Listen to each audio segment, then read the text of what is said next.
Hello, everybody. Welcome to episode 101 of Optimal Living Advice, the podcast where we take any questions you might have about the many struggles of life and get them answered for you here on this show. I am your host, certified life coach, Greg Audino. How's everyone's episode 100 hangover doing? I had a lot of fun with 100. It was so nice to get perspectives from everyone. It was awesome to have you all involved, those who did get involved. So for those who contributed, thank you again. And for those who listened, thank you again. We are now en route to 200, though, and our first stop is today's question about how to efficiently set rules, which I think is an awesome question that I am particularly excited to answer. We will get to the bottom of setting rules the right way and how it's been exemplified by different countries. Without further ado, here is today's question. I manage a team of employees at work and a team of 3 adorable kids at home. All in all, a lot of my time is spent making rules. No one has died yet, but I still stress over making the right rules at the right time. Much of what I've been taught from superiors and older relatives is to keep rules a little on the strict side. But is this always the right thing to do? Do you know if this depends based on age groups, settings, or anything else? Would love to get your perspective on how to set the rules. All right, I am glad to know that no one has died yet. That's stupendous. Clearly you're doing something right. I could see how you're maybe tempted to loosen the rules a little bit. You seem like fun. It's a good question. It's a really good question. As I alluded to in the intro, I do think it's a microcosm of what societies have been asking themselves since the beginning of time. So I really want to start there and work with that.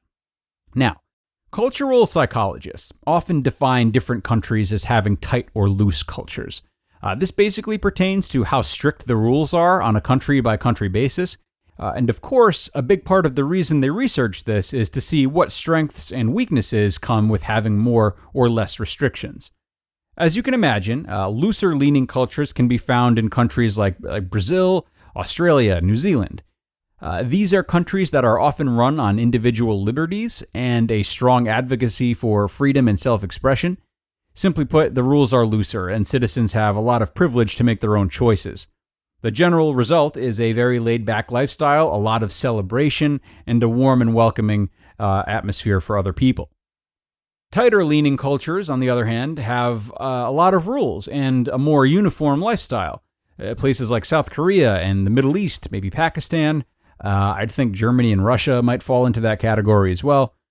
So countries like these are known for being very regimented, and though the general aura may not be as laid back, these countries are very good at efficiency, right? And executing changes they believe are important because they have more structure. It should go without saying, however, that all of these countries vary between what specifically they're setting rules for and how those things change over time. So I'll get back to that, but the way I see this translating for you is that the rules you set should really depend on the different objectives of different facets of life. So when it comes to making the rules for your kiddos, you first need to decide which areas of their lives you feel are important for expression and experiences, and then which areas of their lives are important for getting things done. I am not parenting your children, but for example, I would think that looser rules would be appropriate when it comes to their time with friends, time when they're doing art projects, or time when the siblings are teaching things to one another. These are all scenarios in which the kids are indulging in experiences that help them build character and confidence and creativity. If your kids are doing artwork, you probably wouldn't make them only color with crayons as opposed to markers because, that would just stifle their creativity, and there's really no benefit in restricting that, with the exception of maybe a few marker spots on the walls. Big deal. Unless it pertains to their safety, putting restriction on these types of things really only prevents them from getting in touch with who they are and building morale and building good emotional health. However, when it comes to things like homework, cleaning up, or bedtime, stricter rules make a bit more sense, right? Because it's more crucial that those things get done for their health and well-being rather than forgotten about.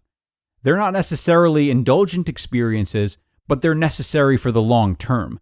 A strict rule around bedtime is good so they can get the rest they need and be prepared for the next day.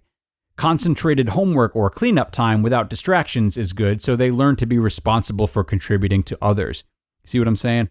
Unless you make rules unique to certain situations based on the outcome you desire, a generally loose set of rules over everything leads to a lot of day-to-day happiness until you realize that necessary things aren't necessarily getting done. And naturally, a generally tight set of rules leads to a daily lack of enthusiasm, but the accomplishing of important goals. There needs to be both, and how that both exists depends on the value you place on that which you make rules for. As for how your rules evolve over time, which they should, let's look at good old America as an example. America is objectively a very loose culture. The various types of freedoms here are almost unrivaled compared to the rest of the world, which is why many countries, especially war-torn countries, don't bat an eyelash at the things we find ourselves outraged over. The reason we are so free, however, is the same reason that we always find ourselves in outrage. The freer things are, the more different interpretations of threat are easy to perceive, and the more of a demand there is for reform or neutralization. Neutralization is a good thing, and threats give us the motivation to make it so. Loose cultures need to neutralize into more rules sometimes so important things can get done, and tight cultures need to neutralize into less rules sometimes so people have more satisfaction in their lives. So for you, if you remain keen on accurately, emphasis on accurately, perceiving threats, you alter your rules accordingly. If you're very loose with your kids on their diet because you think eating should be fun, that's fine. But the looser you are, the higher of a chance they have of eating junk food and missing out on proper nutrients and having less energy throughout the day. So all of a sudden, it becomes so loose that a threat is perceived, and it's up to you to restrict that rule a bit more so your kids can ultimately benefit. If you're setting different rules according to the different outcomes you want for your kids or your team at work, that's awesome. If you are regularly paying attention to whether or not your rules are yielding the results you want, that's also awesome. So decide what you want for the people in your life that you manage, and make the rules unique to each situation, and be willing to budge on them one way or another when necessary. Asker, thank you so much for sending this question in. I know I spent like half the time teaching a lesson, but I wouldn't have done so if I didn't think it was directly applicable to you. If it wasn't and you still have questions, you know where to find me. You all know where to find me, or you should by now. Our email is advice@oldpodcast.com. Advice@oldpodcast.com. Email us any grievances or, of course, your questions there, and we will answer them for you on the show to the best of our ability. Thank you so much for being here today, everyone. I had fun. I hope you did too. I will look forward to talking to you next time. Take care.